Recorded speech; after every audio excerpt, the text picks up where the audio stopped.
About 252 million years ago, our planet was teetering on the brink of devastation. Ocean temperatures soared and oxygen levels plummeted. Volcanic debris and greenhouse gases clouded the atmosphere. On land and sea, ecosystems collapsed as one dominant species after another breathed their last breaths. As taxonomic families disappeared left and right, life on Earth was suffering at unprecedented levels. This was the end Permian boundary, and it was bleak. But let's turn back the clock millions of years to the core of the Permian period, when our planet's ecosystems were still flourishing with new and diverse life. During the early Permian, all of Earth's major landmasses were coming together into a C-shaped supercontinent called Pangaea. Pangaea consisted of two main groups of continents, Laurasia to the north and Gondwana to the south. In total, Pangaea covered roughly 30% of the Earth's surface, and it was surrounded by an enormous ocean known as Panthalassa. The formation of Pangaea and Panthalassa brought significant climate and environmental challenges. With one major continent and one major ocean, some terrestrial environments became isolated from coastlines and starved of precipitation. Over many years, Pangaea's interior grew hot, dry, and arid. Only parts of the interior would have received annual rainfall. Many rain-dependent environments, like forests and swamps, shrank or dried up, replaced by vast deserts and arid plains. In these regions, plants and animals were forced to adapt to hotter temperatures and more hostile conditions. By the Middle Permian, a major transition was taking place among life on our planet. The loss of so many forests and swamps paved the way for new types of terrestrial plants. Until the Middle Permian, many dominant groups thrived in humid wetlands, like ferns and lycophytes. But Pangaea's changing climate opened the door for other groups of plants better suited to dry, arid environments. For example, conifers and xerophytic seed plants spread across Pangaea's interior, becoming increasingly diverse throughout the second half of the Permian period. The evolution of plant life was also influenced by a host of new herbivores. The most important animals at the time were terrestrial vertebrates known as amniotes. During the earlier Carboniferous period, amniotes were small and simple, superficially lizard-like animals that scuttled through trees and hid along the forest floor. But those little animals would eventually diverge into two major clades of life, synapsids and sauropsids, the ancestors of mammals and reptiles, respectively. Both groups diversified during the Permian period, but synapsids rose to dominance, specifically a subgroup called therapsids. Around 260 million years ago, Earth's woodlands and plains were populated by large herbivores, some with tusks or beak-like mouths, browsing on new varieties of seed plants. Carnivorous therapsids, some almost as large as bears, were apex predators in these ecosystems. Later in the period, therapsids evolved into advanced creatures called cynodonts, which shared many physical traits with modern mammals, like differentiated teeth and potentially hairy bodies. Compared to synapsids, sauropsids were not as successful during the Permian period. They struggled to compete with dominant therapsids, like dicynodonts and gorgonopsians. But as the world became drier and warmer, sauropsids found niches of their own. For example, a heavyweight sauropsid called Paraeosaurus lived in dry ecosystems and used its odd-shaped teeth to chomp down on fibrous plants. Living alongside Paraeosaurus was one of the oldest archosauromorphs, a long-necked, slender animal named Proterosaurus. This creature grew about 2 meters long and lived in what is now Great Britain and Germany. With long legs and a long neck, Proterosaurus looked almost like a stretched-out monitor lizard. In fact, the name Proterosaurus actually means first lizard, though it was not directly related to modern lizards. There were an abundance of animals diversifying during the Permian period. Insects and arthropods, for example, reached incredible levels of biodiversity thanks to evolutionary booms during the Carboniferous. A handful of insects and arthropods had already grown to terrifying sizes. Arthroplura, for example, was a millipede-like animal that stretched over 2.5 meters long. Arthropleura and other giants did not fare well in the dry regions of Pangaea, but plenty of other arthropods flourished, like beetles and roaches.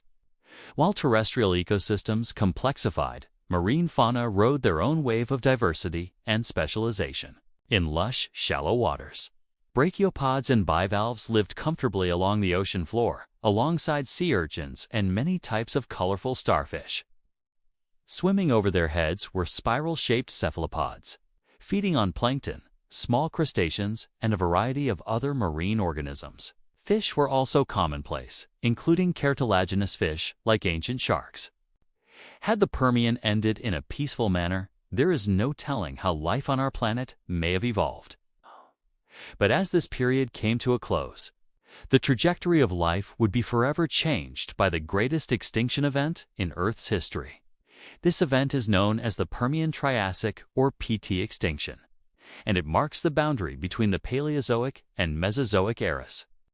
The PT extinction officially began 252 million years ago, but extinction pulses likely radiated throughout the final years of the Permian period. Some scientists believe the PT extinction intensified gradually over millions of years, while others believe it escalated over a shorter period, perhaps a couple of 100,000 years or less. Regardless, the PT extinction was the most severe extinction event ever known. It annihilated the vast majority of life on our planet, including 80% of marine species and about 70% of terrestrial vertebrates. Around 57% of all taxonomic families vanished from the fossil record during this catastrophic episode in our planet's history. What exactly caused the PT extinction event remains a subject of scientific debate, but the primary driver was likely a series of massive volcanic eruptions in modern-day Siberia. These eruptions ejected millions of cubic kilometers of lava and volcanic debris, as clouds of ash poured into the sky. Earth's atmosphere was filled with unsustainable amounts of greenhouse gases, such as carbon dioxide. Even more greenhouse gases were released by coal seams and forests, which were set ablaze by magma and volcanic debris. Rampaging wildfires released even more ash and smoke into the atmosphere, darkening the sky and blocking sunlight from reaching the surface. Without light shining down on the surface, producers, like plants and phytoplankton, experienced dramatic die-offs, which not only crippled ecosystems, but also disrupted Earth's natural carbon cycle. Producers typically reduce the amount of carbon in the atmosphere via photosynthesis. But without light, producers could not perform this critical biological process.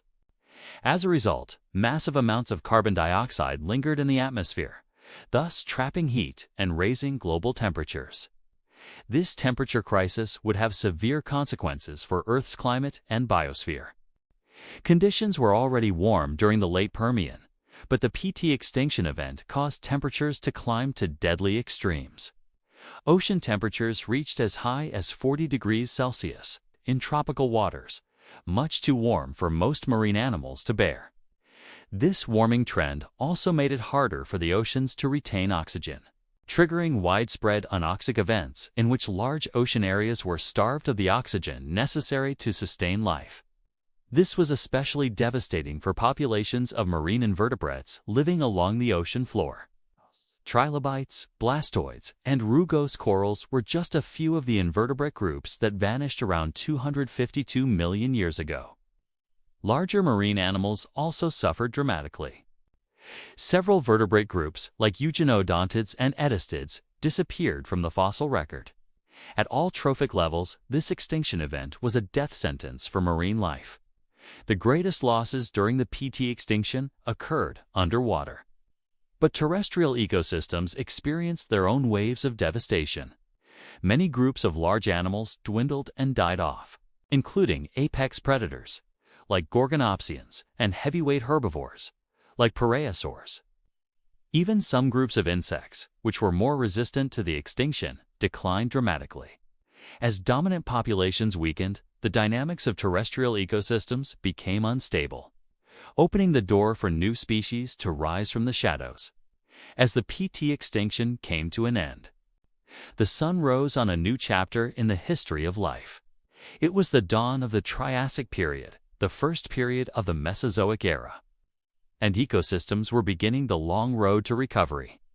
It would take about 5 to 10 million years for animals at all trophic levels to bounce back. But as they did, new ecosystems took shape with different creatures standing on top. The eruptions were dominant throughout the Permian period. However, the dry conditions of the early Triassic were better suited to reptiles. An explosion of reptile diversity between 250 and 245 million years ago brought forth countless new species, including the first true archosaurs. These reptiles filled open ecological niches, often thriving in the hot climate around Pangaea's interior. Archosaurs would soon rule the Triassic world and eventually diverge into some of the largest reptiles ever known. A similar transformation took place underwater as ocean ecosystems gradually recovered from the PT extinction. Marine invertebrates, like corals, suffered the greatest losses, so they were slower to recover than free-swimming animals, such as cephalopods and bony fish. Among the most successful species were reptiles that gradually adapted to marine life. These reptilian ancestors evolved into key carnivores, like ichthyosaurs, which became dominant predators across shallow and deep-water ecosystems. By the late Triassic, the oceans were full of intimidating marine reptiles that would rule the oceans for the rest of the Mesozoic Era, 252 million years ago. Life on Earth faced one of its greatest ever challenges. Most creatures simply disappeared, endangering the lineages of modern flora and fauna. For all its destruction, this worldwide extinction was a critical juncture in the history of life, a time of volatile transformation. The ecological scales tipped in favor of new species, and from that moment forward, life on Earth would never be the same.